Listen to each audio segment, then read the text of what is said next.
Listo. Bueno, buenas tardes a todos los que están aquí presentes, los que nos están acompañando por redes sociales.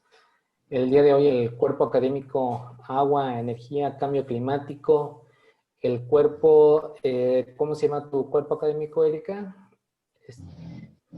Sociedad, Cultura y Autores, Política. Sociedad, Cultura y Política, y si no mal recuerdo el cuerpo académico Ciencia y Tecnología del Agua. Todos los cuerpos académicos de la Universidad de Guanajuato tienen el agrado de presentar hoy en una reunión de la segunda sesión del seminario para estudiantes de posgrado en la División de Ciencias Sociales al doctor Federico, mira, no sé qué hice, al doctor Federico Aguilera Kling. El día de hoy lo tenemos como invitado. Permíteme, Federico, que acabo de hacer aquí una mala maniobra de silencio. ¿Puedes quitar el silenciador a Federico, Alex? Que ahí ya saben que estamos en vivo. Ya lo vi. Ahí está. Y bueno, el día de hoy tenemos el agrado de tener a Federico Aguilera Kling. Es un economista español, es un economista ecológico. Acaba de jubilarse o retirarse de la Universidad de La Laguna en Tenerife, España. Prácticamente desde los años 70 viene contribuyendo profundamente no solo al tema de economía ecológica, sino yo creo que una de las pasiones de Federico ha tenido mucho que ver con el tema de la gestión del agua en España. Trabajó mucho con grupos de investigación en Estados Unidos, en Arizona. Desde los 70 ha contribuido a implantar por la Facultad de la Universidad Española la asignatura con Economía y Ambiente, y después se ha metido muy fuerte en los temas de economía ecológica. Estuvo en los movimientos de la nueva cultura del agua. En 2004 tuvo la oportunidad de ganar el Premio Nacional de Economía y Ambiente. Vaya, Federico es un economista, consideramos que muy destacado, con una amplia trayectoria académica. Tiene una cantidad enorme de libros, como Economía de los Recursos Naturales, Economía y Medio Ambiente, Economía del Agua, la propuesta y desarrollo de los modelos y costos de gestión adaptados, etnología y una perspectiva actual. Vaya, su libro de 2008, que a mí me ayudó mucho, fue una referencia clave para abordar mi trabajo de tesis doctoral, que fue La Nueva Economía del Agua. Un trabajo muy interesante que actualmente todos mis estudiantes están revisando, que es la edición que hizo al libro de William Kapp, Los costos sociales de la empresa privada. Su libro de 2016, que tiene muchas reflexiones para los economistas, que es Naturaleza Humana, Economía y Cultura. Uno de los libros que ahorita, por ejemplo, fue el que le pedí un poquito que fueran los temas a desarrollar, que participó ahí como colaborador en Economía, Poder y Megaproyectos. Creo que es vasto las referencias bibliográficas de Federico. Es uno de los economistas españoles más citados en la academia. No sé si afortunadamente o desafortunadamente ya se retiró de la universidad, porque es un excelente profesor. Realmente yo lo tuve, y me parece que Federico ha contribuido mucho en las diferentes líneas de pensamiento. Pero algo muy curioso, muy interesante, es que la reflexión las va haciendo mucho en el sentido de ir comprendiendo la naturaleza humana, cómo nos comportamos, cómo actuamos, la cuestión de las emociones y cómo todo eso influye en la toma de decisiones. Me parece, Federico, como tú no lo irás comentando, pero es esta parte de repensar y comprender de nueva forma la economía, ¿no? Prácticamente de esta deconstrucción que nos formaron a nosotros como economistas, y muchos de nosotros que estamos luchando desde el ámbito heterodoxo para reconstruirnos en una nueva forma de pensamiento. Entonces, sin más preámbulos, y bueno, y un último comentario sobre Federico es que es de las pocas personas que puedo decir que es un excelente ser humano, ¿no? Afortunadamente tengo la oportunidad de conocerlo, y de las pocas personas que puedo decir que es un excelente ser humano. Entonces lo hemos invitado hoy para abrir el seminario, este seminario de estudiantes de posgrado en la Universidad de Guanajuato. Y sin lugar a dudas, darte la apertura. Alex, ¿te gustaría comentar algo tú como director de la división? No, pues darle agradecimiento a Federico por aceptar esta charla, a pesar de que ya son 7 horas más adelante, bueno, son las 10 de la noche, son las 4, perdón, son 4 horas allá, y pues, la verdad es que le agradecemos. Tuvimos la fortuna de tener a Federico en la división hace pues ya 5 años, 2014.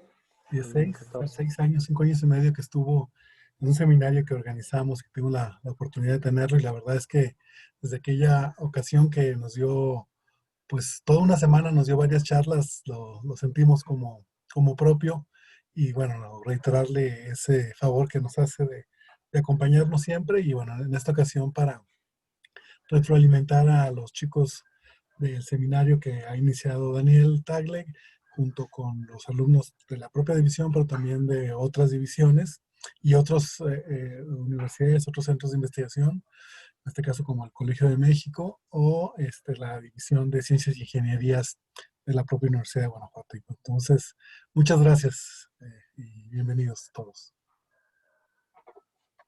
Antes de cederle la palabra a Federico, les comento que en la mañana me compartió unas láminas de PowerPoint que yo les estaré reenviando a lo largo de la tarde-noche para que las tengan. Hoy será una charla y escucharlo creo que será muy, muy interesante. Sobre todo, algo comentando con él, lo que nos interesa es estas cuestiones de reflexión que meta curiosidad, preguntas inquietantes, obviamente, y que nos permitan plantearnos nuevas formas de pensamiento, ¿no? Que es lo que Federico usualmente ayuda a contribuir.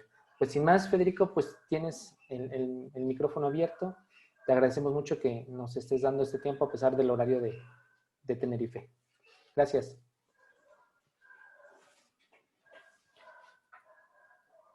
A ver, el micrófono. Federico, tienes tu micrófono silenciado. En los controles de en medio, solo hay que, donde dice audio, es activar audio. Con tu... Lo que pasa es que no... Ahí está ya. Ya lo habías hecho. Sí. Ahí mero. ¿Se oye ahora bien? Sí. Sí. Hola. Bueno, pues buenas tardes. La verdad es que yo me siento agradecido a ustedes por la invitación, igual que disfruté mucho cuando estuve allí porque me sentí muy acogido, y siempre lo cuento aquí también o en otros sitios, disfruté muchísimo con los estudiantes, con la actitud abierta, o por lo menos yo lo viví así, de los estudiantes, que en mi experiencia en España y en otros sitios de Europa no es esa. Aquí hay mucho aburrimiento, y eso me impactó mucho, y es una de las grandes cosas que me traje de México. Y, hombre, yo estoy muy agradecido porque ustedes me sigan leyendo, y que sobre todo porque si les ayuda a entender, ¿no? Que es un poco lo que estaba diciendo Daniel antes. Yo empecé a trabajar sobre temas de medio ambiente y de economía del agua de manera intuitiva, porque eso no se estudiaba en la Facultad de Economía, y luego me fui dirigiendo hacia la línea de economía institucional, economía ecológica, y poco a poco me he ido hacia ese librito, lo que recoge este librito violeta que ha comentado antes Daniel. De pronto se me han ido juntando como dos cuestiones. Para entender la economía es necesario preguntarse por las reglas de juego, y luego también los hábitos de pensamiento. ¿Por qué pensamos como pensamos? Que yo muchas veces me planteo, me pregunto, ¿realmente pensamos o repetimos? Porque mi experiencia como estudiante y luego lo que yo he ido viendo en muchos sitios académicos, perdón, es que no se nos enseña a pensar, se nos enseña a repetir. Y sobre esto ha trabajado mucho Kahneman, este premio Nobel de Economía, que es psicólogo, y esto cuando yo lo planteo en las charlas, la gente se queda incómoda, ¿sí? Pero yo creo que es muy importante que uno se pregunte, ¿yo estoy pensando o estoy repitiendo lo que me han dicho? ¿Me ayuda a entender esto o no me ayuda? Y luego, bueno, pues incorporar las reglas de juego me parece fundamental para entender economía. Y siempre me gusta, luego lo haré, hablar de Adam Smith, porque Adam Smith tenía una claridad con el tema del poder, la economía, los empresarios y las reglas de juego, que es difícil ver en mucha otra gente de su mismo siglo. Y también cuando yo hablo de Adam Smith y de cómo él hablaba de la necesidad de relacionar las reglas de juego con la economía, hay mucha gente que se queda asustada. Pero bueno, entonces como estas dos ideas, las reglas de juego y los hábitos de pensamiento, están o son las que de alguna manera conducen las cuestiones que les voy a plantear. Fíjese que es interesante porque muchas veces ni siquiera sabemos que tenemos hábitos de pensamiento. Reflexionamos o creemos que reflexionamos o creemos que pensamos, vivimos en un contexto cultural que nos ha enseñado a comportarnos de una manera y a mirar de una manera, y entonces uno no es consciente de que eso es aprendido y cree que es lo normal. Y entonces, claro, yo creo que lo importante es cuestionar esa normalidad que en otro trabajo que he publicado hace unos meses llamo la relación entre economía y medio ambiente una normalidad patológica. En la medida en la que no sabemos por qué pensamos lo que pensamos o si pensamos y de dónde vienen las reglas de juego, estamos perdidos. Esa es mi experiencia como economista y como profesor, porque no sabemos qué está pasando. Y no sabemos detrás de todo eso hay cuestiones de eficiencia, de poder, de muchísimas cosas, ¿no? Bien, con esta pequeña introducción, Daniel me sugirió que hablase agua, poder, calidad de la democracia y megaproyectos. Componentes a considerar desde la nueva economía del agua. Yo siempre digo, creo que lo que voy a decir ustedes lo saben ya, porque hemos hablado otras veces, nos leemos y entonces, bueno, estamos en contacto. Y entonces, bueno, lo primero para mí, que además es en la línea ese de cuestionar los hábitos de pensamiento, el agua. Cuando yo me pregunté la primera vez qué es el agua, la gente me decía, bueno, todo el mundo sabe lo que es el agua. Sí, pero ¿qué es el agua? Y entonces, leyendo, empecé a ordenar ideas y bueno, el agua no es solo un líquido, es un líquido que permite la vida. En algunos sitios se ve como mercancía, pero las reglas para el uso y la adquisición de esa mercancía, ¿quién las dicta? ¿Por qué es un agua en un sitio que se puede intercambiar en otro no? Entonces, la idea que yo intento transmitir con el agua, yo la llegué a considerar como un activo ecosocial.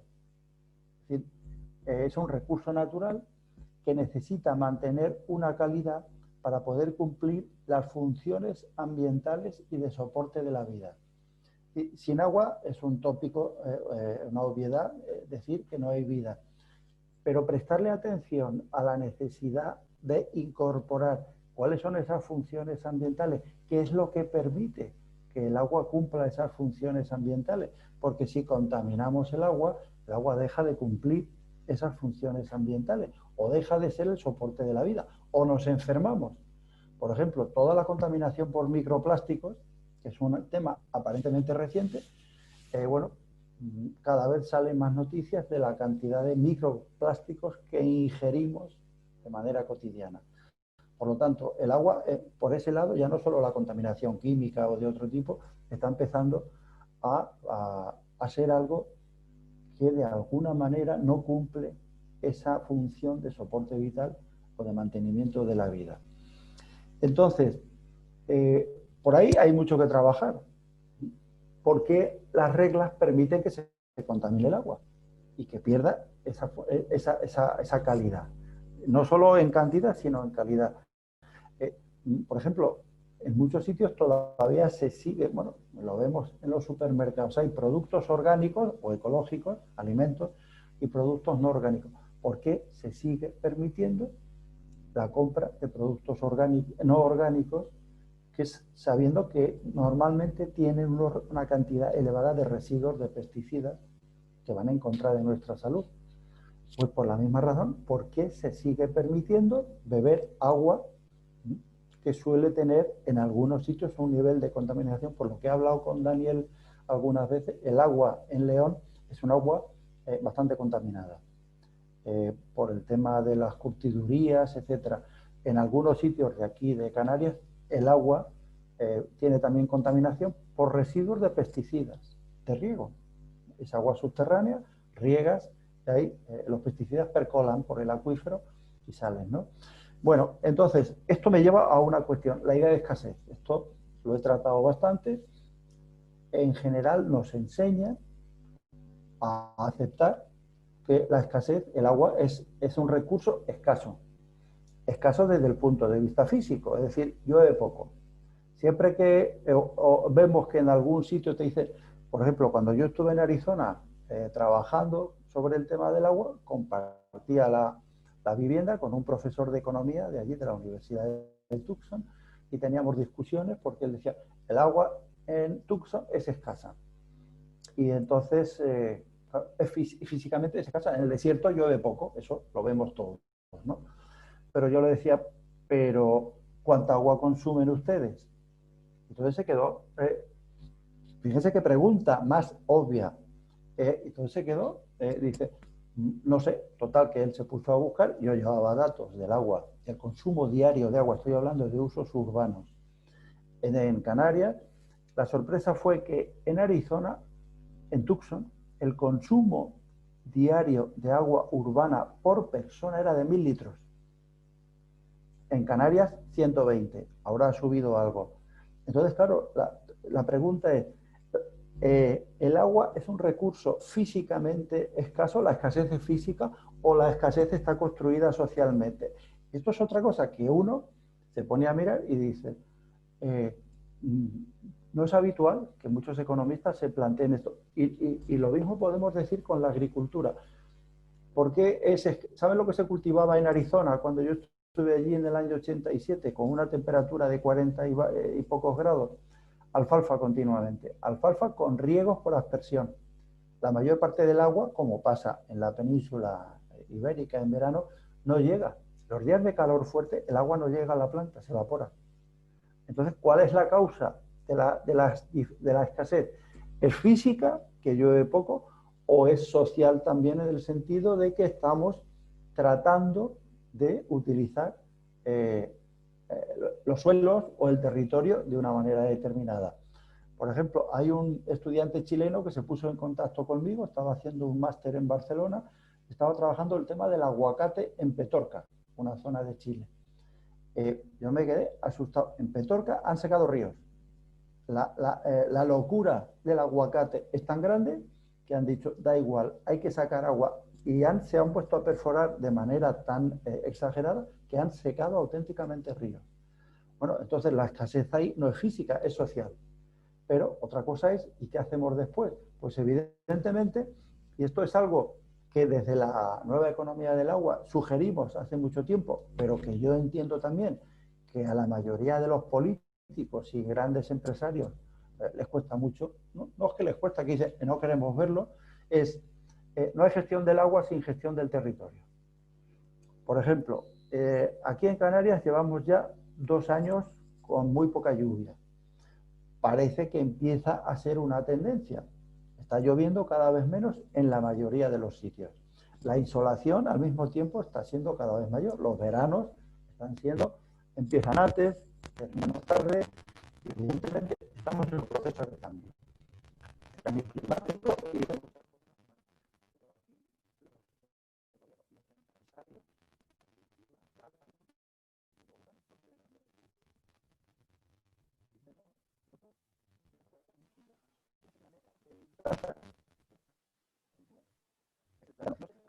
Se escucha un poco cortado tu audio, Federico.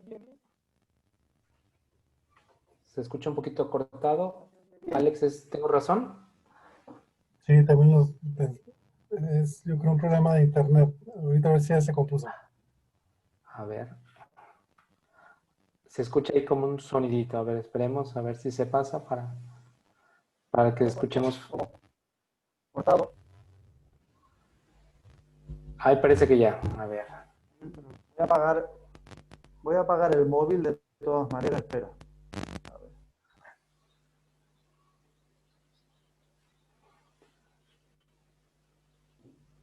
¿Ahora se me oye mejor?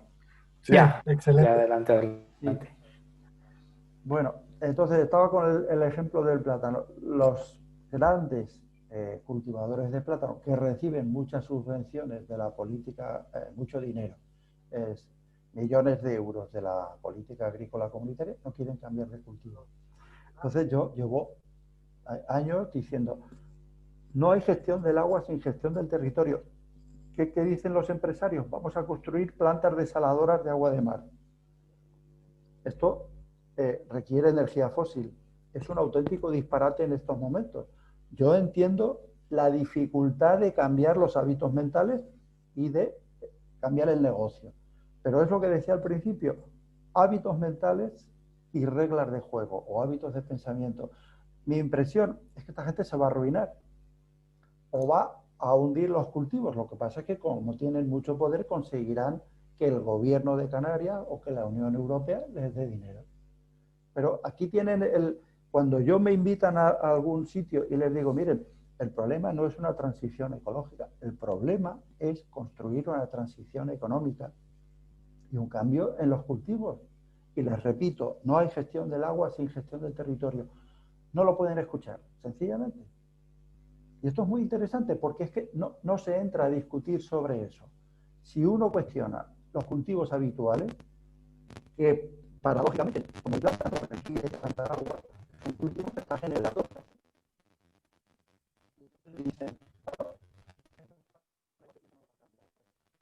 Otra vez por ahí se modificó tu audio.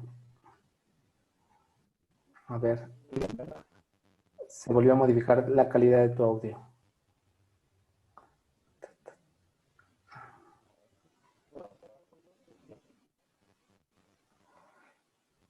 ¿No te escuchamos bien?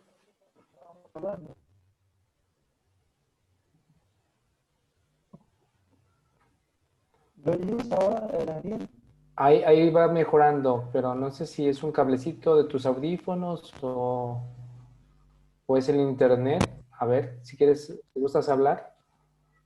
A ver, ¿me oyes ahora bien? Sí. ¿Cómo se oye ahora? Ahí se escucha bien. Ahí se escucha bien. Ahí se escucha muy bien.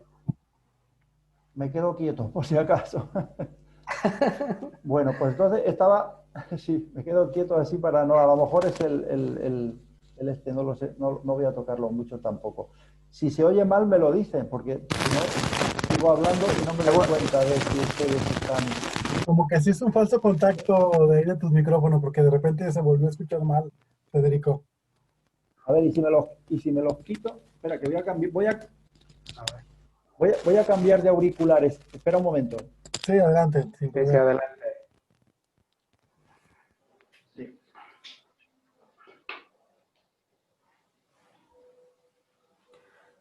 Bueno, sin querer tenemos a gente de diversas instituciones. Veo a gente de la UAM, veo obviamente gente del Instituto Politécnico Nacional, de la Sierra Juárez, del Colegio de México y mucho mejor, Federico. Y gracias por acompañarnos el día de hoy con la charla de Federico. Adelante, Federico. ¿Se me oye mejor ahora, sí? Excelente. Totalmente. Vaya, pues totalmente. ya está. Perdón por ya le dije yo a Daniel que yo con las cuestiones tecnológicas me peleo bastante. Bueno, entonces yo creo que el ejemplo del plátano es muy claro. Creo que ustedes también con el aguacate pueden tener cuestiones parecidas. Entonces, esta idea tan sencilla, no hay gestión del agua sin gestión del territorio, es muy importante porque si no, uno siempre piensa, hay que construir embalses, hay que construir desaladoras, hay que construir trasvases, como el embalse y trasvase del Zapotillo, como están ustedes ahí en pleno conflicto, o con todos los que tenemos aquí en España, en la península ibérica, ¿no? Pero, bueno, es cambiar la manera de mirar, cambiar los hábitos de pensamiento y decir, no, uso del territorio diferente. Yo sé que esto se puede ver como revolucionario y conflictivo, pero es que lo otro es seguir empecinados o en dirección al caos total, que yo estoy convencido que las islas, si no cambian, llegaremos a eso. De hecho, en Arizona y en Colorado y en otros sitios en épocas de sequía lo que hacían era establecer contratos de compraventa de agua, y en California también lo hicieron en una sequía muy fuerte en los 90, establecer contratos de compraventa de agua a los agricultores a un precio que fijaba la autoridad nacional o la autoridad de California o de Colorado del agua, y para cultivos que no eran arbóreos, de manera que esta gente recibían el ingreso que iban a recibir si hubieran cultivado, y al final el agua se dedicaba a otros usos prioritarios. No sé si conocen el caso, pero en el tema de California, los famosos bancos de agua, sobró muchísima agua porque luego no había nadie que la quisiera comprar. Y se lanzó, se votó al delta del San Joaquín, que estaba muy contaminado. Entonces, bueno, ahí hay experiencias muy interesantes, por supuesto son conflictivas, pero es que más conflictivo puede ser seguir en la misma línea sin cambiar las pautas de pensamiento ni las reglas de juego. Ese es uno de los temas que a mí me parece muy interesante. Luego, otra idea relacionada con la escasez física. A la gente en las ciudades se le suele decir, es que ustedes consumen mucha agua. Y cuando uno encuentra datos, ojo, que este es un tema que hemos hablado también Daniel y yo, lo primero es decir, a ver, ¿quién construye estos datos? ¿De dónde salen estos datos? ¿Quién los legitima? ¿Hay series? ¿Son fiables? ¿Por qué? Porque mi experiencia en muchos sitios de la península ibérica y aquí en Canarias es que no es el consumo urbano el principal responsable, o sea, no es un consumo elevado. Y además, el consumo urbano siempre se puede reciclar. En Arizona, por ejemplo, el uso urbano del agua tiene el carácter de no consultivo, porque se recicla todo hasta un nivel y se reinfiltra en el acuífero. Es decir, que por ese tema no. Pero, sin embargo, lo que se oculta o de lo que no se habla, por lo menos con mucha claridad, son las pérdidas en las redes urbanas. Es más importante el caudal que se pierde en las redes urbanas que el sobreconsumo, por decirlo así, o el consumo elevado. En España pasa igual también con las redes agrícolas. Se pierde muchísima agua en las redes agrícolas porque no se reparan. Entonces, cuidado con la idea de se está consumiendo mucho por aquí, que a veces sí, yo lo acabo de decir, con el plátano, el aguacate en otros sitios, pero también se pierde muchísimo en las redes. Y esas redes, sobre todo desde los embalses hasta las ciudades o hasta las zonas de riego, no se arreglan. Aquí en España llegamos a calcular, hay un periodista, Carlos de Prada, que hizo un estudio muy interesante señalando que si se arreglasen las redes agrícolas fundamentalmente, sobraban embalses y trasvases. Esto es un tema muy interesante, ¿eh? Y esta sobra de embalses y trasvases, claro, de pronto nos lleva a otra de las cuestiones que me planteaba Daniel, los megaproyectos. Si ustedes se van a la evidencia empírica suele mostrar, digo suele, en España es bastante fuerte esa evidencia empírica, bastante contundente, que la mayor parte de los embalses están sobrediseñados y el negocio fundamental no está en la captación de agua, sino en la construcción del embalse, con fondos públicos. Todo el tema de los megaproyectos, y aquí hay un autor, cuando yo empecé a trabajar más en esta línea, a mí nunca se me había ocurrido, se lo digo honestamente, ¿cómo iba yo a imaginar que los ingenieros que están en la cultura en la que vivimos son profesiones mitificadas, en el sentido de que son gente con un conocimiento técnico muy elevado, saben lo que hacen? ¿Cómo iba yo a pensar que los ingenieros se iban a prestar, lo digo así de una manera, al juego de legitimar obras públicas innecesarias? Esto es duro decirlo. Y yo reconozco que hasta los 40 y tantos años no me terminaba de creer que esto era así. Y que gran parte de los embalses que se construyeron en España y que se quieren seguir construyendo, igual que las plantas desaladoras, no son necesarios. Y entonces la pregunta es, ¿y a quién benefician los megaproyectos? Esto es duro porque, claro, es que te enfrentas de pronto a una serie de grupos de interés como las grandes constructoras españolas que están operando también en México. Y que de alguna manera, y esto es un tema de poder, que lo tienen ustedes perfectamente explicado en Adam Smith. Yo cuando me meto en estas historias conflictivas competitivas, de poder, megaproyectos, constructoras y tal, para un momento y digo, todo esto está en Adam Smith, para que luego no me critiquen tanto, y si me critican, por lo menos que sepan de qué estoy hablando. Entonces, claro, y saben otro autor, que lo tengo aquí también, bueno, que lo cito mucho, es Ben Flyvbjerg, que es un danés que da clase en Oxford. Para mí esta es la persona, y lo digo así porque hasta que yo no lo leí, no me atreví, lo digo para que vean como yo también vengo del mundo de la autocensura, porque en la academia me enseñaron que cuidado con los temas de poder, porque entonces ya no se te ve como un economista, sino se te ve como un activista.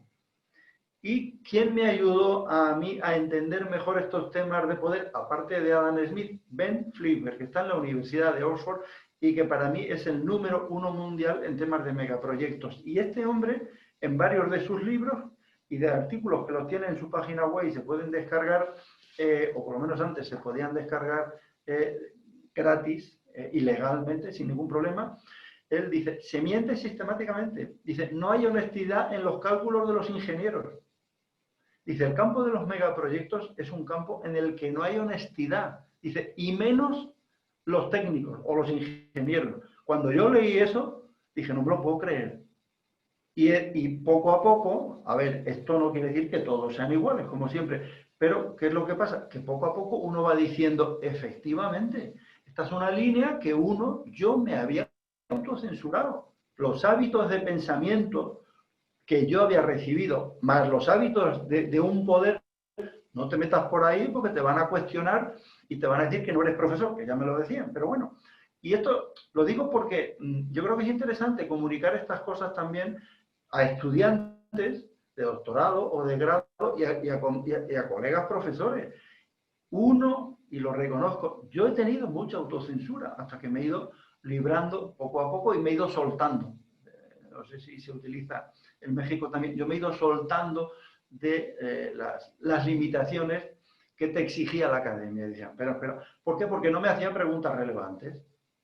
Uno decía, el agua es escasa. Repetía el tópico, llueve poco, entonces podemos hacer cosas, riego por goteo, no sé qué, pero nunca se me ocurría cambiar los cultivos, cambiar el uso del territorio y cuestionar las desaladoras o los grandes embalses. Y entonces, claro, yo sé que esto es difícil, complicado, y de hecho me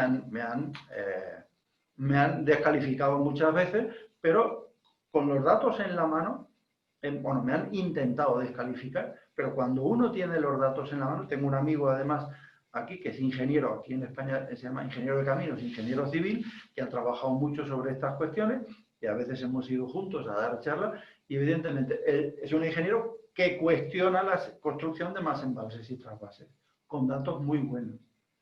Entonces, claro, esto, ¿por qué? Porque además es que el impacto económico es mucho más bajo haciendo las cosas de otra manera, el impacto ambiental, para que les cuento, y luego además esto permite que la gente plantee argumentos que son válidos, ¿no? Como están haciendo con el zapotillo, o como aquí hemos hecho con otras cosas. Otra cuestión es que el gobierno acepte ese cambio de argumentos.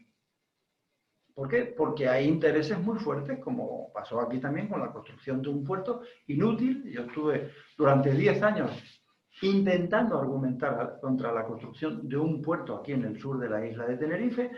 Bueno, nos criticaron mucho, el puerto se construyó y no ha entrado ni un barco. Y lo sabíamos, no hay tráfico, es mentira, es una cuestión de las grandes constructoras y los gobiernos.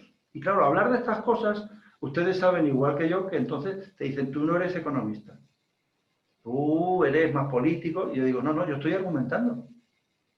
Pero ellos saben cómo intimidar. Y cómo decir, bueno, si fueras más economista, hacías un modelo matemático, bueno, pero es que yo quiero entender y mis preguntas son diferentes. Y yo, en el ejercicio con ustedes y con mis estudiantes, digo, mis preguntas les ayudan a entender. Ese es el tema básico que yo he ido viendo. Les ayudan a entender el cambio de conceptos. Por ejemplo, la eficiencia, que es tan mitificado en economía. La eficiencia tiene que ver con las reglas. y con la noción de coste. Esto lo planteó Mishan en el año 69, en un libro que, como pasó con CAP, no se le ha prestado mucha atención. Los costes del desarrollo económico. En inglés es los costes del crecimiento económico, el precio que pagamos. Mishan decía, vamos a dejarnos de historia. Aquí lo importante es que las reglas determinen con claridad qué es un coste, con qué noción de coste vamos a trabajar y qué debería ser tenido en cuenta como coste. Y claro, cuando yo leí aquello, claro, mis alumnos nunca lo entendían, o les costaba mucho entenderlo. ¿Por qué? Porque venimos todos con una especie de adaptación, como, estas son preguntas bobas, diríamos, pero ¿qué pregunta más tonta? No, no, no, es fundamental, y cuando yo se la he hecho a algún político en alguna discusión, digo, ¿con qué noción de coste están ustedes haciendo ese puerto? O esa desaladora, ¿qué tienen en cuenta? ¿En qué dimensiones? Es decir, monetarias. ¿De dónde vienen esos precios que ustedes utilizan? Los impactos ambientales, ¿cómo los tienen en cuenta? Ustedes, no sé si son conscientes de ese tipo de preguntas tan sencillas, son revolucionarias. Porque uno está cuestionando los fundamentos aceptados por todos sobre cosas que son básicas y que nos hacen creer que la economía no cuestiona ese tipo de cosas. Esto se lo decían también a Joan Robinson, le decían, todo el mundo sabe lo que es el capital. Dice, sí, explícamelo. Y esto es lo que yo le digo o le he dicho a veces a los políticos, ya no suelo hablar con ellos porque no saben qué contestarme honestamente. Le digo, ¿cómo han calculado esto? ¿Quién decide? ¿Cómo se decide? ¿Con qué criterios? ¿En qué unidades? Entonces, se colapsan. Es como si le haces unas preguntas a un robot que no está preparado para eso, se colapsan y te salen, pues ustedes saben, ¿no? De lo que estoy hablando. Pero insisto, son preguntas súper sencillas, pero que nos cuesta, ¿no? La noción de coste y lo que es un coste. Y si no definimos previamente qué es un coste, no tenemos claro con qué noción de eficiencia estamos trabajando. Nos engañan. Esto es muy interesante. E insisto, es sencillo e interesante. Y vuelvo a relacionar con lo del principio, los hábitos de pensamiento y las reglas de juego. Porque tenemos hábitos para pensar y olvidamos que la noción de eficiencia, de coste y de tantas cosas viene de las reglas de juego. Y entonces el tema de poder, claro, es quién decide que vamos a trabajar con esas reglas de juego. ¿A quién benefician? Esto es economía institucional, esto es el ABC de la economía institucional. ¿Quién decide la capacidad de configurar las reglas de juego? ¿A quién van a beneficiar esas reglas de juego? ¿Y qué implicaciones y distribuciones de costes, beneficios y por lo tanto de eficiencia tiene? Cada noción de eficiencia depende de la distribución y de la noción de costes que hagamos. Es así de sencillo, pero eso normalmente no lo trabajamos porque los propios profesores, cuando yo era joven, también hacían, esto es eficiente. Tú dices, claro, ¿por qué? Pues porque uno había aprendido eso, había aprendido a repetir eso. Un buen profesor te ayuda a cuestionarte ese tipo de cosas. Y Mishan, en ese sentido, les recomiendo el manual que tiene Mishan, que ya murió hace tiempo, sobre análisis coste-beneficio. Es muy interesante, o el librito este de los costes del crecimiento económico, porque él está jugando continuamente con este tipo de cuestiones. Enseña mucho. A mí me desconcertaba al principio, porque yo venía de una facultad obediente, como era la Universidad Complutense de Madrid, cuando leía misa, me creaba incomodidad. Decía, pero este hombre, hasta que empecé a disfrutar y dije, claro, es que es lo que te ayuda a entender. Yo dije, misa me ayuda a entender, claro que sí. Y lo otro no. Lo que pasa es que el otro me permitía aprobar. Repetir y ser obediente me permitía aprobar. Mishan y muchos otros me ayudan a entender y a cambiar las preguntas. Esto es difícil. Sabemos que incluso en un contexto académico es difícil, porque luego hay tribunales, juicios, etcétera, juicios académicos, ¿no? Tribunales de tesis y cosas de ese tipo. Pero yo es una cosa que intentaba transmitirle a mis estudiantes. Cuando empecé a entender yo también, le dije, no me hagan caso, plantéense las cuestiones. ¿Esto les ayuda a entender? Pues si no, díganme, ¿qué sería para ustedes lo relevante? ¿Qué pregunta?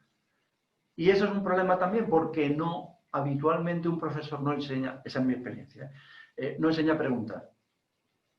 Y es clave, para mí es clave, transmitir a los estudiantes la confianza en su curiosidad y en que tienen capacidad de hacerse preguntas relevantes y diferentes. Para mí es una gozada. Cuando uno puede escuchar a estudiantes en esta línea, me parece fascinante. Y bueno, y estaba hablando del tema del poder, y hay una idea muy, muy buena también, que es de Susan Strange, una economista inglesa, pero que la ven ahora en Adam Smith también, y ¿qué es tener poder? Tener capacidad de fijar o configurar las reglas de juego, tener capacidad de cambiarlas durante el partido y tener capacidad de violarlas impunemente. Si ustedes se ponen a pensar o a mirar casos, verán que esto está funcionando continuamente. No digo que siempre sea así, pero es bastante habitual, ¿no? Entonces, para ir terminando, para no ser muy...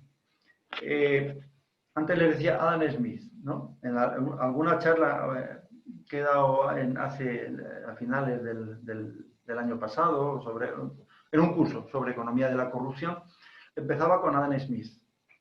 Y claro, la gente me miraba con una cara, porque claro, oficialmente yo soy de izquierda, pero ¿este Adam Smith? Y entonces, miren, Adam Smith, ¿qué decía? En sus apuntes, en sus lecciones de jurisprudencia, decía, el crimen más grave no era el que se pensa en su época, o incluso anteriormente, el crimen más grave es la traición a la comunidad. Esto es muy interesante. Esa idea que tenemos, esa idea aprendida, repetida de Adam Smith que tenemos, de liberal conservador, cuando uno empieza a leer, sobre todo el tema del poder y de ética, el crimen más grave es la traición a la comunidad.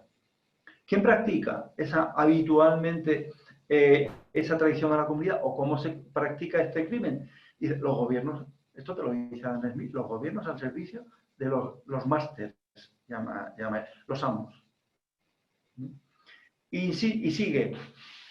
¿Cómo se hace esto? Dice, esto es literal de Adam Smith. Aquellos que tienen mayor interés en engañar al público son los que con frecuencia dictan la regulación del comercio.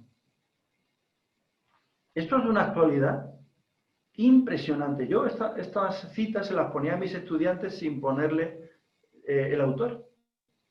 Y me gustaba provocando, se las leía y les preguntaba, ¿quién creen ustedes que ha podido escribir esto? La respuesta era Marx. Ellos tampoco habían leído a Marx, pero a todos les sonaba que esa era una frase o un pensamiento muy fuerte para que fuera de lo que les habían contado de Adam Smith. Y es que si uno se queda en esta historia de poder y de leyes, Adam Smith para mí es uno de los pensadores más críticos con los empresarios. Dice que siempre han engañado al público y lo van a seguir haciendo, los grandes. Es que es muy interesante, por eso conecto ahora con Adam Smith, porque lo suelo hacer al revés. Primero empiezo, pero bueno, hoy como quería meterme directamente en el agua, pero es para que, no sé si esto les puede a ustedes servir de apoyo. Pero hay capítulos en el libro este que comentaba antes Daniel, sobre naturaleza humana, etcétera, que yo le llamo mi libro violeta, porque es de color violeta y me gusta mucho. Son textos que yo trabajaba con mis estudiantes. Ahí tienen varias paginitas de Adam Smith que son joyas. Y que además, como Adam Smith, los gobiernos, la mayoría, y los empresarios no lo cuestionan, aunque no lo hayan leído, pues uno dice, pues mira, vamos a empezar por Adam Smith y así me ahorro un montón de discusiones. Entonces, este es un tema. ¿Quién sigue después? Bueno, en esta línea con una claridad impresionante, Galbraith. Galbraith padre, es fascinante la claridad con la que él habla y la reivindicación que hace de Adam Smith como filósofo divertido e interesante. Dice, tan crítico y tan divertido que hoy ya no le darían una cátedra en ninguna universidad. Es muy interesante, él está hablando desde Estados Unidos, que es donde él enseñaba, dice, en Estados Unidos a Adam Smith, por las cosas que dice, no le darían una cátedra, porque lo considerarían demasiado izquierdista. Y claro, cuando tiene un librito, Galbraith, del que hay un texto también en el librito este violeta, El economista útil y el poder. que les recomiendo que se lo lean. Daniel lo tiene en formato PDF y yo estoy encantado de que eso circule libremente y gratuitamente. Bueno, se van a sentir fascinados con el texto de Galbraith sobre la necesidad de incorporar variables claras para poder entender. Luego, otro autor que a mí me gusta mucho, que también está en el libro, es Dean Baker. Dean Baker, porque aquí tenemos todo, en el fondo estamos hablando también de una cuestión de lenguaje. Regulación, desregulación. Yo siempre me suelo enfrentar a los economistas, colegas de izquierda. No, es que la desregulación, digo, no te equivoques, esto no es desregulación, es una re-regulación en favor de los poderosos. Y digo, vete a Smith, que lo tiene muy claro. Pero bueno, se incomodan y no van. Bueno, pues ya está.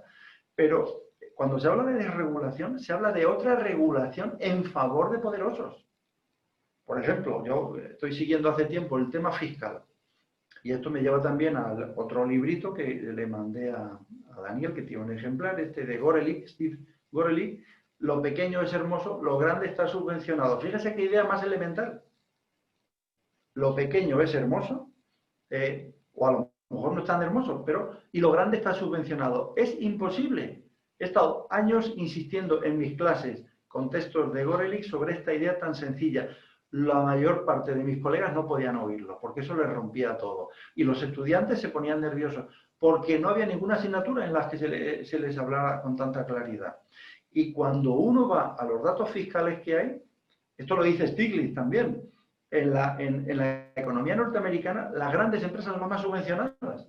Si lo estamos viendo ahora con el COVID, y lo vimos también con la crisis. La Reserva Federal está regalando lo que llaman el helicóptero allí, está regalando miles de millones gratuitos a los grandes fondos de inversión para que recompren sus acciones y puedan pagar dividendos con dinero público. En Europa está pasando algo parecido. Entonces tú dices, ¿por qué nos cuesta tanto ver que la mayor parte de las inmensas subvenciones públicas van a los bancos, a las fábricas de coches, de electricidad? El libro de Gorelick es una mina en ese sentido, es fabuloso. Bueno, pues la gente se incomoda. El entorno, cuando yo hablo de estas cosas aquí o en la península, ¿no?, ibérica, la gente se incomoda, no se lo creen. Los bancos en España llevan años sin pagar impuestos. Porque hay un fraude legal, en el sentido de que la propia ley sobre el impuesto de beneficios de sociedades les permite no pagarlos. Un banco no paga impuestos. Un pequeño empresario, que se llaman autónomos aquí en España, paga comparativamente muchos más impuestos y está peor tratado fiscalmente y laboralmente.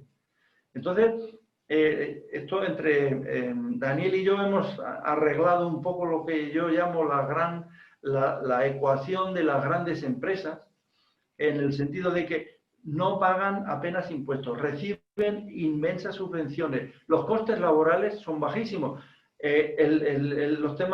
los impactos ambientales negativos no existen para ellas. En Estados Unidos, con el fracking, las propias leyes ambientales se le dijeron, ustedes no necesitan cumplirlas. Entonces, claro, si tienes en cuenta todos los privilegios fiscales, laborales, ambientales y encima subvenciones, evidentemente lo lógico es que tenga unos beneficios inmensos. Y todo eso que es tan elemental, yo reconozco que me ha costado una vida verlo, para que no crean que les estoy aquí diciendo, pero tienen que verlo. No, yo sé lo que me ha costado, porque uno viene con un pesado bagaje detrás que te impide ver.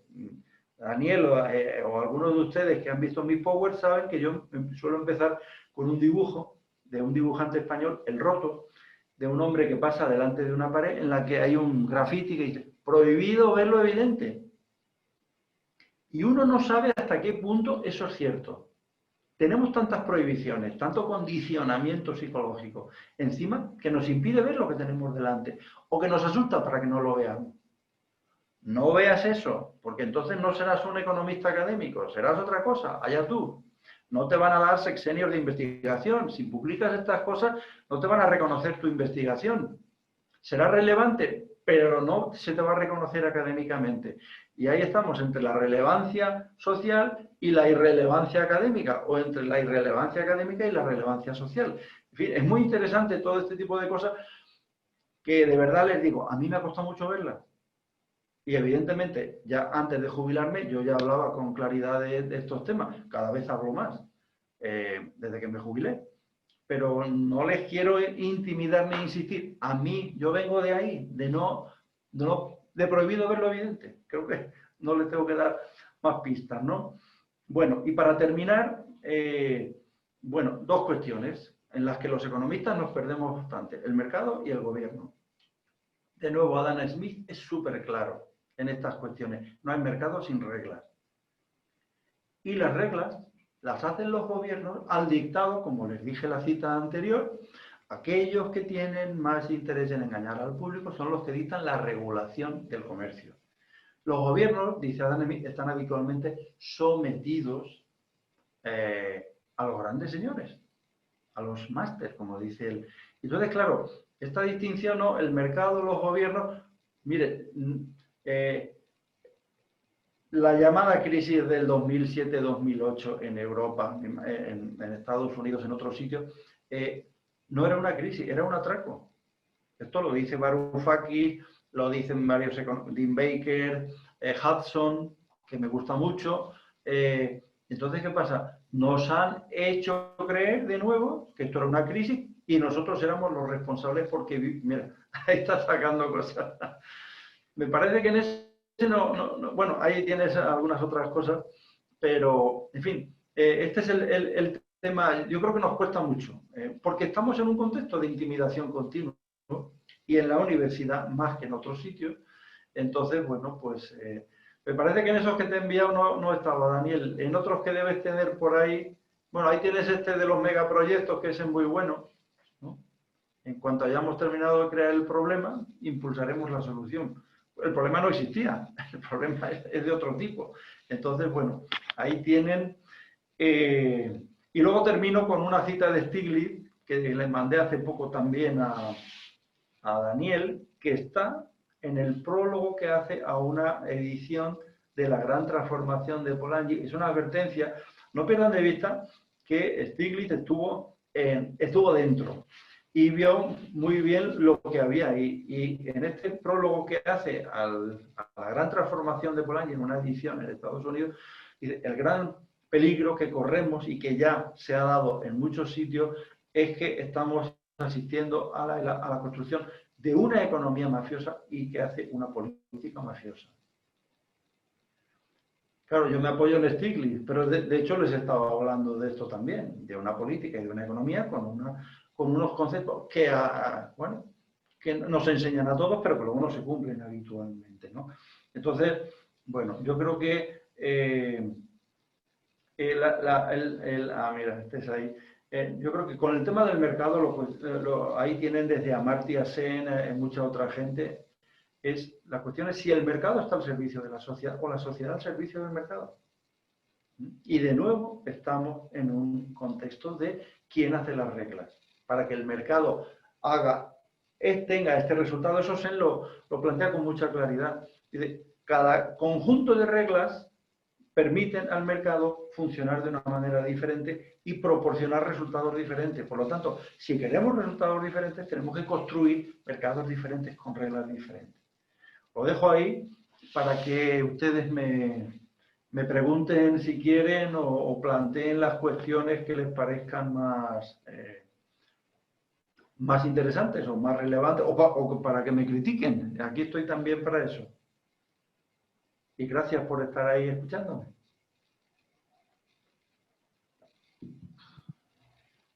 Muy bien, Federico. No sé si más bien haya preguntas aquí de los chicos que nos acompañan o del propio Daniel que quiera comentar algo en concreto. Para poder levantar la mano, si ustedes se van a participantes, pueden levantar la mano. Yo bueno, no veo la manita, si no, prendan su video y háganoslo saber. ¿Sabes qué? Tagle mejor no ponga la pantalla para poder ver a la gente que levante las manos, ¿no? Okay. Sí, creo que también sería pertinente que ponen sus cámaras para que Federico los conozca, ¿no? Porque Sí, hay que ponerle cara a las palabras, ¿no? sí. No, no veo las manitas para levantar, creo que no está habilitado. No sé cómo hacerlo, la verdad es que el Zoom no lo manejo muy bien, que digamos. Ah, ya vi que Jennifer, sí, ya levantó la mano. Adelante, Jennifer Hernández. Por favor. Hola, buenas tardes a todos y Bueno, todas los que estamos acá. Pues muy interesante lo que usted nos comparte, Federico, gracias. y me deja pensando muchas cosas. Justamente tengo meses atorada como pensando esta relación entre la planeación territorial y la planeación hídrica. Partiendo de que hay una descoordinación o hay un algo que no permite que el desarrollo regional de verdad esté preocupado por las condiciones naturales del territorio. Y pues entonces usted viene y como uno de sus planteamientos que más me llaman la atención es precisamente que no hay gestión del agua sin gestión del territorio. Y a la vez esto me lleva a cuestionarme, pues, bajo qué planteamientos se está pensando la planeación hídrica aquí en México, Claro. cuáles son, pues sí, sí, inclusive no está siendo como como una arquitectura institucional creada para continuar con el desarrollo de ciudades, para sostener el desarrollo regional de ciudades, áreas metropolitanas y demás, y sostener como este crecimiento económico. Y de pronto no sé si incluso hasta discursos como el derecho humano al agua puedan estarse desvirtuando para legitimar como obras, trasvases, como un montón de políticas y de decisiones que se toman utilizando como este argumento, pero realmente hay más como de fondo. Entonces, digo, sé que no es una pregunta concreta, pero son como ideas pues que me inquietan y que ahí están y que no sé aún cómo ordenar o cómo ordenar para concretar un objetivo de investigación. Pues muchas gracias. Es muy interesante todo lo que has planteado, claro. Y entiendo que estás en ebullición, ¿no? Viendo. Y claro, fíjate que has empezado, me parece, por utilizar la palabra descoordinación. Yo, claro, eso es lo más aparente, ¿no? Parece descoordinación. Yo son hipótesis lo que te puedo decir, porque no conozco el caso, pero conozco el lenguaje que se ha utilizado aquí también. En uno de los Power que le he enviado hoy a Daniel, hay un par de trabajos, de textos sobre el lenguaje. Claro, es el lenguaje el que nos hace pensar. Y entonces, claro, si hablas de descoordinación, parece como muy técnico y entonces está claro, hay que coordinarse, tenemos que trabajar en la línea de coordinación, pero claro, tú misma has seguido después, me ha encantado lo que has dicho, claro, porque puede que sea para aumentar el tamaño de las ciudades, ¿no? Que es lo que planteaba también el Zapotillo, o el derecho humano al agua, esto, pero si te pones a ver los datos, al final puedes, yo no te digo que siempre sea así, puedes empezar a ver que hay unos intereses, bueno, tú lo has dicho, lo del derecho humano al agua puede servir para legitimar, o si quieres, el desarrollo sostenible, ¿no? Necesitamos un nuevo embalse por desarrollo sostenible, así. Entonces, bueno, habría que ir viendo cada uno de estos casos, qué es lo que hay detrás.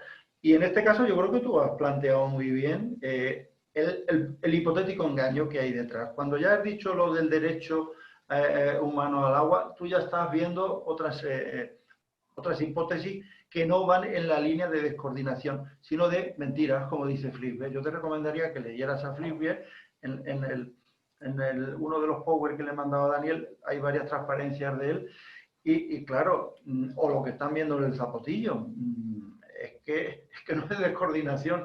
Ahí hay un negocio con dinero público. Si las empresas tuvieran que pagarlo, no lo hacían. Entonces, claro, es que estamos en un contexto Adam Smith de cómo el gobierno se somete a aquellos que tienen más interés en engañar al público. Habitualmente, no voy a decir siempre, porque entonces, claro, no me deslegitimo yo, pero entonces es muy interesante lo que lo que te puedo decir es, puedes trabajar con la hipótesis de descoordinación, pero yo creo que tú misma estás saliéndote ya de ella. Y entonces, claro, ¿qué tipo de política territorial se quiere hacer? Pues una justificada con unos parámetros, más obra pública, innecesaria, lo más probable, que va a beneficiar a las constructoras españolas, además, a lo mejor, que tienen vínculos con diferentes gobiernos. Y entonces, claro, al final la pregunta es, ¿y cuál es el problema que ustedes quieren resolver? Esta pregunta, cuando yo la hacía, en plan niño, yo siempre decía, cuando un niño es pequeño, pregunta mucho, ¿y por qué? ¿Y por qué? Digo, pues ustedes tienen que ser como niños y preguntar, ¿cuál es el problema? Y si no te convence, seguir preguntando, ¿usted qué problema quiere resolver? Y entonces decir, espere un momento, aquí no existe ese problema. Lo que pasa es que, claro, sabemos cómo se toman muchas decisiones, cómo se encubren, tú lo has dicho, cómo se justifican, ¿no? Entre comillas. Pero yo creo que es un trabajo muy interesante el que estás haciendo porque eso te ayuda a entender las preguntas que te estás haciendo. A mí me ha dado una enorme satisfacción porque claro, estás metida ahí y estás percibiendo. Y estás entendiendo sutilmente ya muchas cosas. Así que yo creo que puedes seguir disfrutando mucho con tu trabajo y sufriendo. Las dos cosas están ahí, claro, porque te vas a empezar a decir, uy, uy, uy. Pero bueno, si puedes, sigue para adelante hasta donde puedas, no sé. Yo sé que vas a llevarte muchas satisfacciones, insisto, y también algún disgusto. O sea que tienes tú que ver hasta dónde llegas, cómo llegas, el apoyo que tienes, en fin, estas cosas. Y gracias, una pregunta interesantísima.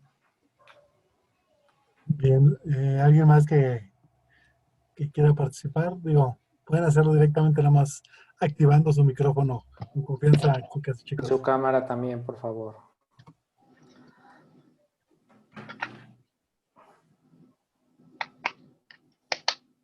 Mara, adelante. Mara, adelante. Hola, Hola. Federico, yo he seguido un libro que escribiste hace mucho tiempo, que es casi el que siempre doy a mis estudiantes, el de Economía Ecológica y Economía Ambiental. Y la verdad es que me encanta tu plática porque también tuve la oportunidad de leer un capítulo tuyo sobre economía patriarcal que escribiste para un libro de Claudio Naranjo. Y la verdad ese tema me encanta. Y creo que hay mucho camino que recorrer en ello, en lo que tú planteas en términos de lo que nos preguntamos y que no tiene solo que ver con el ámbito de conocimiento científico, sino que tiene que ver principalmente en el campo de nosotros como seres humanos, ¿no? Lo que alcanzamos a ver y por qué alcanzamos a ver nada más hasta cierto punto. Entonces, bueno, la verdad me encanta tu perspectiva y conocerte ya en persona, pues casi, ¿no? Aunque sea medios electrónicos. Yo fui compañera de Daniel del doctorado. Entonces, bueno, la verdad es que estoy muy encantada con tu plática y pues en algún momento me gustaría escribirte para poder conocer un poco más sobre tu perspectiva en términos de la cuestión humana, precisamente la relación entre economía ecológica y no solo hábitos de pensamiento, sino nosotros como un todo. Claro. Pues muy bien, cuando quieras, encantado de que me escribas y de contestarte, por supuesto, porque es un tema que me sigue interesando y sigo leyendo mucho. Y ya que has citado el libro que me parece que has dicho, el de la economía ambiental a la economía ecológica, ahí hay otra cuestión que, que a mis compañeros les dejó bastante, porque me pidieron que hiciera un manual, una editorial. Y entonces yo dije, no me gustan los manuales, voy a hacer, si quieren, hago un libro con textos originales. Entonces, se sorprendieron, luego me dijeron que sí, estaba con Vicente Alcántara, un profesor de Barcelona, y es que es otro de los, Daniel, que estuvo participando en algunas clases mías cuando estuvo aquí en Tenerife, él lo sabe. Mis clases eran discutir con los estudiantes los textos originales. Si no, al final no sabemos realmente qué es lo que escribieron, lo que nos dijeron muchos autores, y esta es una sorpresa. Yo leía con mis estudiantes un manual de Stiglitz, que a mí Stiglitz me gusta mucho, el de Economía Pública, en la parte relacionada con Pigou, Coase y este tipo de cosas, y les daba los textos originales de Pigou y Coase. Se llevaban las manos a la cabeza cuando leían a Stiglitz y decían, pero Stiglitz no ha leído ni a Pigou ni a Coase. Digo, eso es lo que yo quería que yo no decía nada, sino, ustedes aquí tienen Pigou, Coase y Stiglitz, 2 páginas del manual donde él habla. Y se daban cuenta de que no, escribía sin leer. Y esto es fundamental para construir personas que piensen por su cuenta. La lectura de textos originales. Así que, Mara, te agradezco mucho tu intervención también porque me da pie a insistir en ese tema del que no he hablado. Y, por supuesto, cuando quieras, encantado de recibir tus correos. Claro que sí. Muchas gracias. Gracias. A ti.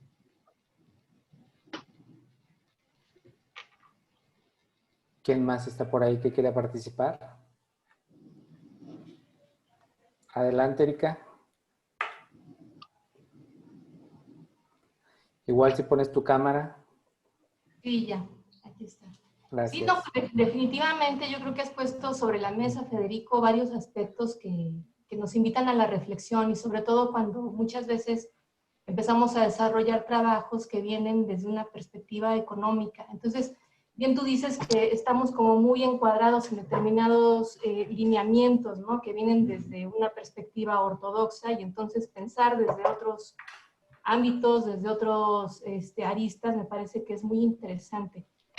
Y también la pregunta que yo creo que queda, que valdría la pena poner sobre la mesa, es esto que tú decías, ¿no? O sea, que los retos que implicaría definitivamente una transición económica, pero orientada a una economía para la vida. O sea, ¿qué implica precisamente una economía para la vida? ¿Qué implica tomar en consideración aspectos que muchas veces desde la visión económica resultan un tanto secundarios, ¿no? Como por ejemplo, toda esta esfera de los cuidados, el relacionarnos de forma distinta, en fin, yo creo que hay mucho que tenemos que discutir al respecto, ¿no? O sea, y cómo la gestión del territorio, pues al final se entrelaza justamente con todos estos aspectos, ¿no? Totalmente, sí.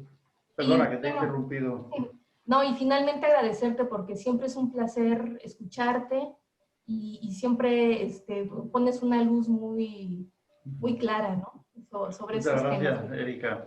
Claro, tienes toda la razón. Yo, de hecho, ahora mismo estoy considerado, porque los grupos ecologistas están insistiendo mucho en la transición ecológica. De hecho, ahora en España tenemos un ministerio, antes se llamaba de Medio Ambiente, ahora es Transición Ecológica.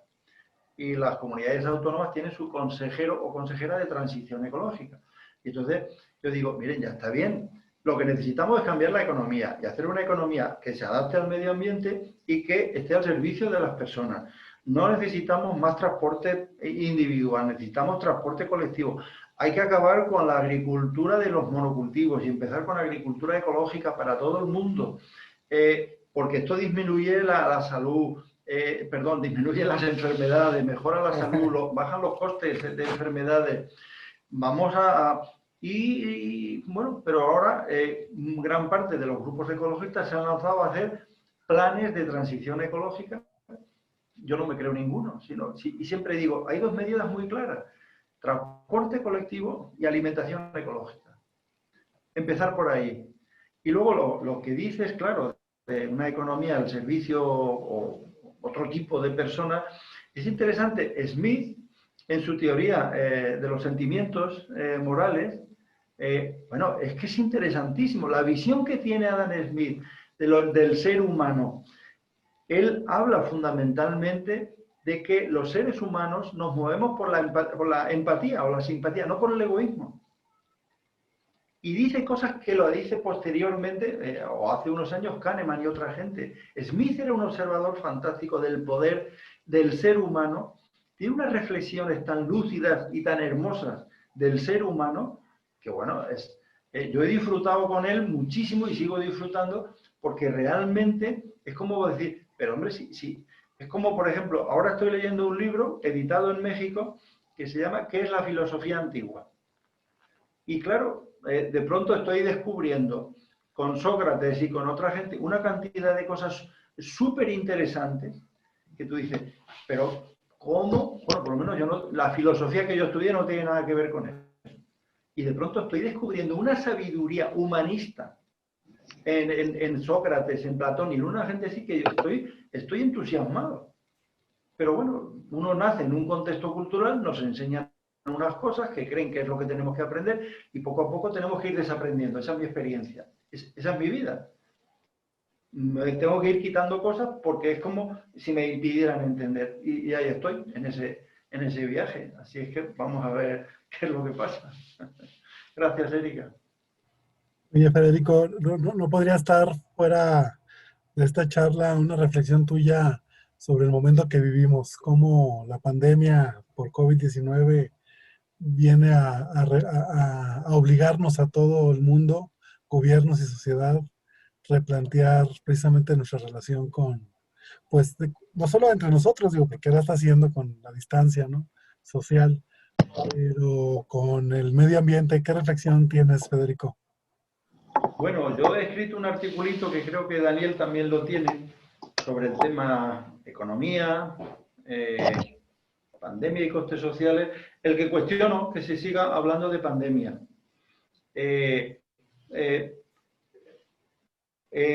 A ver, lo que digo, lo que más nos impacta es el número, dos cosas, el número de muertos o fallecimientos y el parón de la economía. Pero claro, yo doy un dato, ahí tienen ustedes un dato. ¿Saben cuántas personas mueren al año de cáncer? 10 millones en todo el mundo. Y personas que mueren por la mala calidad del aire en las ciudades, oficialmente 6-7 millones. Y por las guerras que genera Estados Unidos y sus acólitos europeos, bueno, hay un norteamericano, Nicholas Davis, que lleva años trabajando sobre lo que llaman contar bajas. Son varios millones desde que empezó este siglo. Entonces, claro, yo me resisto a seguir utilizando el término de pandemia. Porque me parece que, bueno, para pandemia el cáncer. ¿Y de dónde viene el cáncer? Pues ahí tienen ustedes trabajos desde los años 70 de Iván Illich, que precisamente estuvo en México viviendo mucho tiempo, o de André Gorz, citando también a Iván Illich, que dice, el deterioro de la salud mental y física viene del tipo de economía en la que estamos viviendo. Esto en los años 70. Y esto lo saben ustedes también. Lo que pasa es que nos cuesta relacionar o nos cuesta hablar de ello con claridad a veces, ¿no? Y bueno, pues ahora todo es pandemia. Y yo digo, no. ¿Y qué pasa? Que la pandemia es contagiosa. El cáncer no es contagioso. Pero el cáncer sí se sabe cada vez con más claridad que es un resultado de unos hábitos de consumo, de unos hábitos de producción, de una economía que no se preocupa por las personas. La contaminación industrial y por pesticidas, o por plásticos, está generando millones de muertos. Y esto lo planteaban ya, hay un ecólogo que cito en el trabajo mío, pero que no me sale ahora mismo, del año 71, que escribió El círculo que se cierra, y ya planteaba todo este tipo de cuestiones. OCAP en los años 50, que en su libro, que ha citado antes Daniel, también planteaba este tipo de cuestiones. Esto lo que está poniendo es el virus, es un resultado más como el del cambio climático, y por lo que yo voy leyendo, el virus tiene mucho que ver no solo con las supuestas granjas chinas, porque no sé si saben que gran parte de las supuestas granjas chinas son de las grandes empresas de ganadería de Estados Unidos. Hay un documental que yo le ponía a mis alumnos, que quizá ustedes conozcan, que se llama Food Inc. o Alimentación S.A. Ahí tienen ustedes en qué condiciones se cría a las vacas industrialmente, que ya generan muchos problemas y muchas enfermedades. En las vacas y en los consumidores. Y si seguimos tirando del hilo bajo la óptica esta de los costes sociales, como planteaba acá, o como sabemos que cada vez hay más vinculación entre enfermedad y modelo productivo capitalista, entonces la pandemia, como dice Daly, es el propio crecimiento y el propio modelo capitalista. Hay varios trabajos de Daly en los que plantea dice, estoy hablando también de los años 70 o principios de los 80, dice, tenemos que acabar con esta pandemia del crecimiento económico. Entonces, bueno, volvemos al tema del lenguaje, ¿no? Darle la vuelta en la medida en la que podamos, si nos ayuda a entender. Y efectivamente, esto está cuestionando todo. pero como el cáncer no es contagioso, no se para la economía. Y encima aumenta el PIB, ¿no? Si ya nos ponemos en plan un poco humor negro, a más cáncer, más PIB. Y sobre todo, una cosa, mueren 10 millones, pero es que son unos 30 los casos que salen cada año. Y entonces, en la medida en la que este sistema económico sea capaz de mantener a los enfermos de cáncer como crónicos, el PIB va a ser salvaje. Todos vamos a tener que tener problemas, o si no los tenemos ya, entre los microplásticos, los pesticidas, en fin, ya saben ustedes. O sea que por ahí es muy interesante el tema de los costes sociales de CAP, insisto, 1950 ya planteaba estas cuestiones. Gracias, Alex. Perfecto. Daniel. ¿Alguien más que quiera participar? ¿Que quiera levantar la mano o vamos cerrando?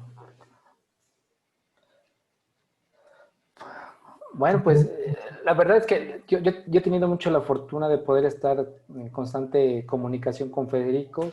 Realmente nos escribimos muy seguido y tendemos a discutir o a platicar o a retroalimentar muchas de las noticias que hay aquí en México, España. La verdad es que me manda mucho material, me deja una tarea muy fuerte con ustedes, que es compartir mucho del material. Pero sin lugar a dudas, la parte de la forma en que aborda la reflexión, la crítica, me parece una metodología muy rica, ¿no? Esta cuestión cuando yo lo conocí y que me movió como economista respecto a leer los clásicos que no los había leído y volver a ellos, a reformularlos, sobre todo generarme mi perspectiva a través del acercamiento directo, ¿no? Creo que eso fue muy importante. Y obviamente la propia revisión de Federico y su reflexión a algunos temas que para mí fueron fundamentales, como el tema de la gestión del agua. O sea, yo a Federico lo vengo leyendo desde 2005, si no mal recuerdo, y ha sido muy grato para mí la contribución que él, sí, a lo mejor no se dio cuenta, pero está muy metido en mi tesis, ¿no? En estas reflexiones que traté de hacer. Y obviamente en las últimas molestias que le doy para platicar y discutir, él ya se está volviendo un experto del zapotillo, dado la retroalimentación que hemos tenido con él, pero que sin lugar a dudas la perspectiva me parece muy brillante, ¿no? Yo veo a un economista ecológico en plenitud, entrándole a otro tipo de componentes muy interesantes, que la economía ecológica de alguna forma, la que nos va, digamos, empujando, todavía está lejos de lo que Federico está aportando, ¿no? Yo creo que Federico va un pasito más adelante y trae estas líneas muy interesantes que habrá que analizar, que habrá que irles, digamos, platicando con él, trae muchas líneas de investigación que sin lugar a dudas podríamos ir profundizando. Él tiene muchas reflexiones en los temas, sobre todo la cuestión de la gestión del agua, el territorio, la organización, la corrupción, la democracia, bla, bla, bla. Entonces, a partir de ahí me parece interesante que si gustan, yo puedo irles compartiendo un menú de alguna bibliografía que tengo de él, que afortunadamente dispongo en la biblioteca, y que permite la reflexión, ¿no? Aquí hay mucha gente en este seminario, Federico, el día de hoy, que, bueno, de manera indirecta o directa he influenciado para que te revisen y que revisen curiosamente, como dijo Mara, a otros economistas que tú indirectamente hiciste que nosotros leyéramos, ¿no? Como a CAP, o sea, todos mis estudiantes tienen ese libro tuyo como ahora sí como manual de lectura. El libro moradito que ya les había compartido, sí, también lo tienen, es parte de la revisión y que sin lugar a dudas estás presente en estas reflexiones. Yo, más que pregunta, porque ya finalmente tampoco robarte el tiempo, ya son casi las 11 ya en la isla, pues agradecerte la disponibilidad, ¿no? Tu disposición a platicar con los chicos, me parece muy rico. Te hicieron preguntas muy interesantes. Ahí yo espero que Jennifer vaya aclarando un poco sus ideas, que también ha venido compartiendo conmigo y que yo la he venido también revisando y hasta cierto punto acompañando en el proceso. Mayra, aunque no se animó el día de hoy a hablar desde su visión más ingenieril, pero que de alguna forma nos vienes a dar una perspectiva de algunos elementos que debemos considerar en nuestros análisis, ¿no? Y como comentaste en algunos momentos de tu charla, a veces no nos animamos, ¿no? O a veces nos cuesta tanto aterrizar, enlazar, relacionar eso que tú siempre dices, ¿no? La parte de cómo nos cuesta relacionar es, creo que, el reto fundamental, y es la maldita herencia que nos dejaron nuestras universidades, y que tenemos que desapegarnos de esos hábitos y pensamientos normalizados que nos impusieron en las universidades, y a generar conocimiento a partir de lo que señalas, ¿no? Una profunda revisión, y siempre, algo que he aprendido de ti, hay que demostrar, ¿no? Los datos, siempre los datos, siempre los datos. Les voy a comentar, me acaba de leer Federico hace un par de meses un texto, y me lo desbarató, pero muy gratamente salió algo muy interesante, que de alguna manera siempre dijo, los datos, Daniel, los datos, siempre hay que demostrarlo con datos. Cuando tienes datos, no hay actor que te pueda debatir, ¿no? Me parece ahí esa cuestión de ir fortaleciendo entre los datos y todo este bagaje analítico, teórico que existe, y que tenemos que, nuestra tarea, relacionar. Creo que eso es muy complicado. A veces no nos da totalmente las capacidades individuales, pero que a partir de dialogar contigo, bueno, puede abrir esos puentes o generar elementos para incentivarnos a seguir analizando nuestros propios temas de investigación. Si no hay nadie ahí que quiera ya participar, pues yo estaría en darte las gracias, agradecerte. Estás inaugurando este seminario de los estudiantes de posgrado. Yo creo que se llevan reflexiones muy interesantes. Compartiré el material con los que me lo hagan saber, ya saben, por el WhatsApp o por correo electrónico, y pues dispuesto a compartir tu material, ¿no? Creo que ahí están muchos de los aprendizajes. Hoy tuvimos una pequeña charla contigo, ojalá más adelante podamos tener otra, invitarte, que obviamente nos aceptes la invitación. Alex, ¿quieres cerrar? Tú como también parte del... ¿Tu micrófono está cerrado? Perdón. Gracias a todas y todos por conectarse. Gracias a Federico. La verdad es que de verdad estamos muy contentos de que haya estado con nosotros. Realmente valoramos mucho pues este favor que nos haces de conectarte, de darte tiempo para nosotros, tus amigos de León, Guanajuato, y de otros lados que por ahí se conectan. Y pues bueno, te mandamos un abrazo fuerte, Federico. Muy bien, muchas gracias a todos y a todas. Yo la verdad es que el agradecido soy yo, porque a mí todo esto, a mí me encanta escucharles y ver las preguntas que tienen, y al mismo tiempo esto me ayuda de nuevo a revisar las cosas que he estado haciendo, que sigo haciendo, y me sigue manteniendo activo, aunque yo suelo escribir en algunas cosas, pero esto para mí me siento muy agradecido. Así que gracias, y encantado de poder compartir con ustedes otra charla cuando les venga bien. Federico, y si nada más les puedes comentar a los que están presentes los canales en donde te pueden revisar, que tienes sitios web donde usualmente o das notas de opinión, o Sí. está prácticamente tu material, ¿no? Como en el ResearchGate, que tienes ahí tu página. Sí, en ResearchGate pueden descargar todo lo que quieran, y luego yo suelo colaborar con un electrónico de aquí de las islas, muy modesto, pero con el que yo me siento muy a gusto y muy acogido, que se llama La Casa de mi Tía.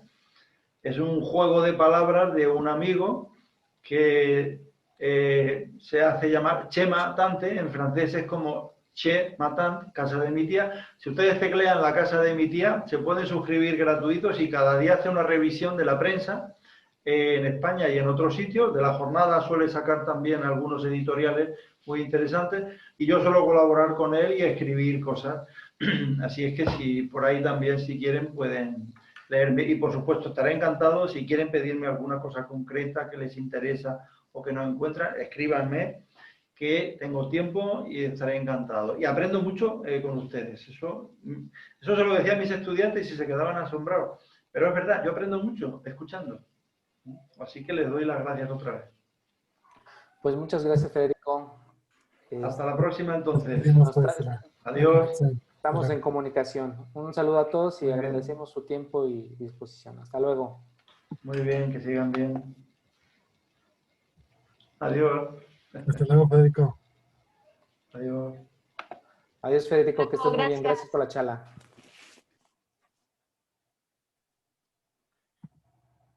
Bueno, si quieres, cierra la sesión, doctor. Sí, ya dejé de transmitir. Qué bacán, pues nomás es colgar. Oye, bueno, ¿qué es lo que sigue? Aprovechando que están algunos acá de todavía conectarse un poquito. Bueno, está Crista, Alejandro, Edgar, Mayra. Pero bueno, ¿qué? Para tenerlo el calendario bien. Pues yo creo que hoy lo dejamos aquí. Les mandaré ya más el programa.